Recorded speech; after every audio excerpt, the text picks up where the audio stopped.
সরকারের অন্যতম প্রধান ব্যর্থতা হচ্ছে দ্রব্যমূল্য নিয়ন্ত্রণে না নিয়ে আসতে পারা।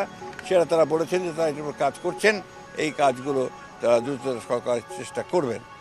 সব শেষে আমরা আপনার আইন শৃঙ্খলা পরিস্থিতির কথা বলেছি এবং একই সঙ্গে আমরা সব শেষে যে কথাটা বলা আবারও বলেছি যে আপনার এই একটা আপনার কী চলছিলেন অভিযান, সেই অভিযানটা হচ্ছে ডেভিল হান্ট।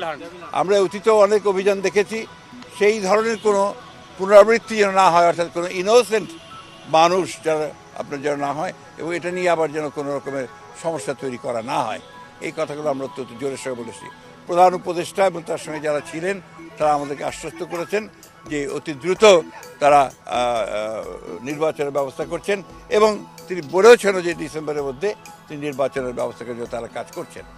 আমরা আশা করব যে জনগণের আশা যেটা আছে, প্রত্যাশা আছে যে অতি দ্রুত এবং একটা রোড ম্যাপ ঘোষণা করবেন তিনি, সেটার মধ্যে দিয়ে আমরা ডিসেম্বরের মধ্যেই নির্বাচন সম্পন্ন হবে বলে আমরা প্রত্যাশা করছি, জনগণ প্রত্যাশা করছে। এবং সেই সঙ্গেই আমরা যেটা বিশ্বাস করি যে গণতান্ত্রিক সরকারের যে আপনার ট্রানজিশন হবে গণতান্ত্রিক ব্যবস্থায়, সেটা অনেক সহজ হয়ে যাবে যদি আপনার একটা নির্বাচন অনুষ্ঠিত হয়। আমরা স্থানীয় সরকারের ব্যাপারে কোনো মতেই একমত হব না।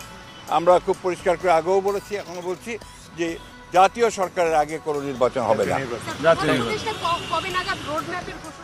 এটা ওনারা ঠিক করবেন, তবে ওনারা সম্ভব 15 তারিখের মধ্যেই ওনারা কিছু একটা বলতে যাবেন।